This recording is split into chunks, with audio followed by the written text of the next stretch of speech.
So another thing I wanted to ask you about, and you've already kind of covered this. So, I mean, I guess you can, just give kind of the high level, high points or bullet point summary. But based on your experience and your research, what do you think is the optimal way of eating?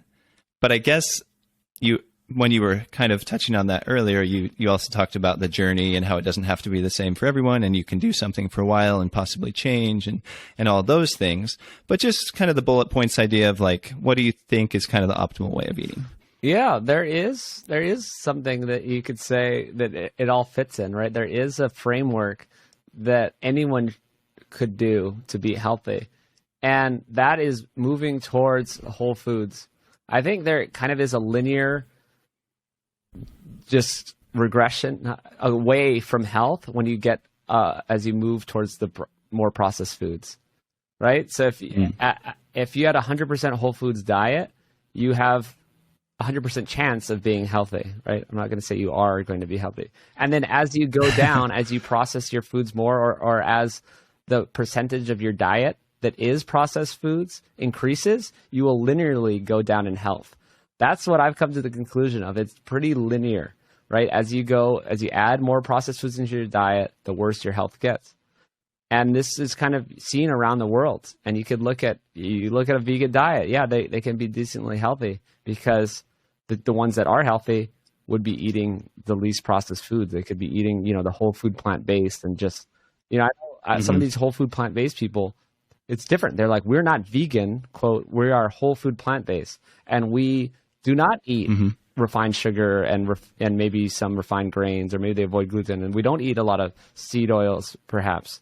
They'll eat olive oil and maybe avocado oil, or they'll just focus on the whole foods, and a lot of them know to not eat a bunch of soy. I don't know, they're not eating the Beyond Burgers. They're doing all these things that are healthy. So what people do, what they leave out is super important, right? The refined grains, the sugar and the seed oils, and what they leave in is super important. Is they all include some animal foods, all the good diets that I've seen, and they include whole foods.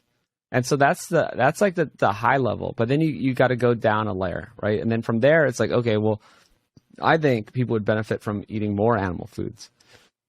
I think from all that I've seen, especially if you're just looking at the bioavailable complete nutrition, these come from animal foods. These are on a higher level. I mean, I like that. I don't like it. I think it's funny, actually. It's just a cruel irony that these people, that they're trying to blame that animals are part of the process. They're saying, why don't you just eat the plant straight? That is more efficient, and then we cannot eat animals. And I'm saying that's the whole point of animals.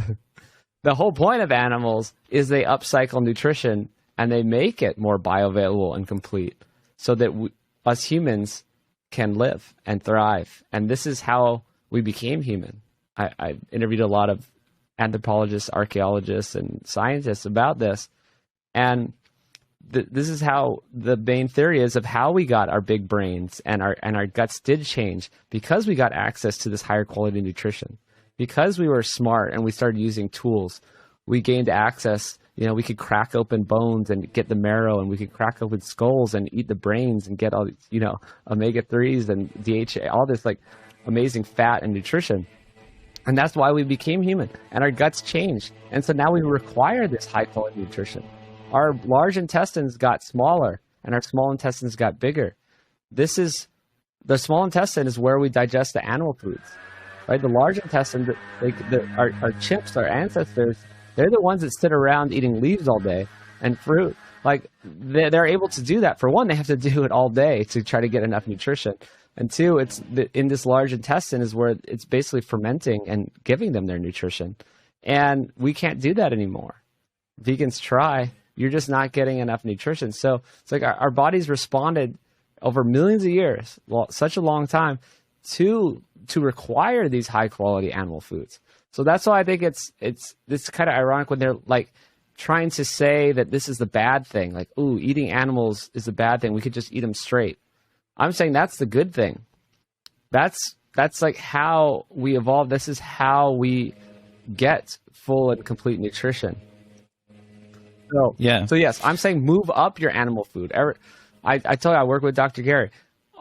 Across the board, one of our main interventions is just eat more animal foods, or replace. Here's my easy one: replace the most processed foods, the highest processed foods in your diet with more animal foods. That's pretty agnostic of any diet. You can have any name for your diet, but there's a certain amount of processed foods that you eat, right, in this diet.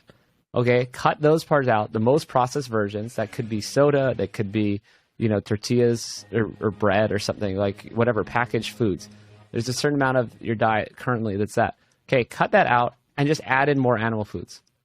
That's the key to success for so many people. I've seen it for years in a clinical setting with Dr. Gary and all around me.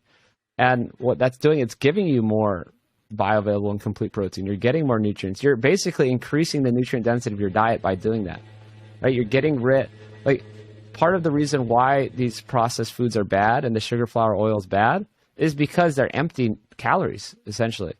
So if you get rid of empty calories, by definition, you're increasing the nutrient density of your diet. Right? You can think about it really mathematically. You can think about this without even going into the harms of seed oils and the oxidative all these problems that happen when they are heated and extracted or even just put in the fryer, and you can get rid of all of that and just, there's a whole nother reason why they're bad.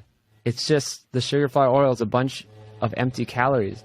And if you get that out of your diet, and especially if you replace it with something very nutrient dense, like animal foods, especially the most nutrient dense animal foods like organ meats and eggs and all this type of stuff, you have vastly increased the nutrient density of your diet. And that's my basically prescription for health.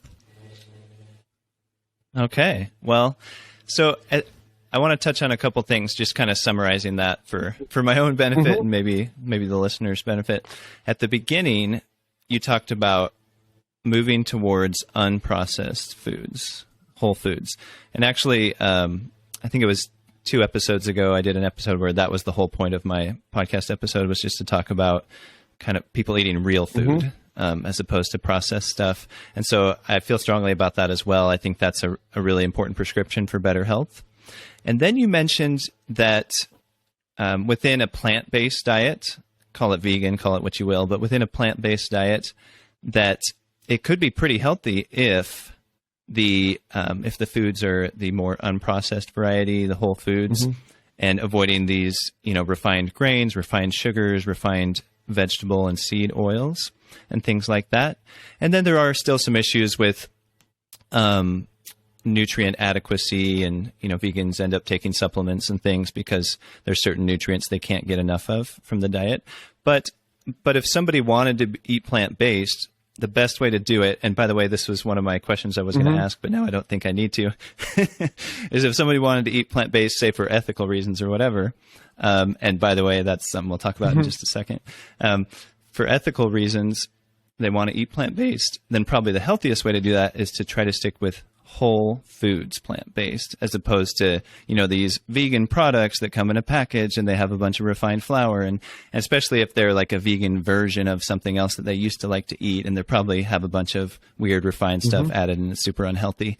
So plant-based can be pretty healthy or extremely unhealthy, and then it needs to be supplemented to some extent.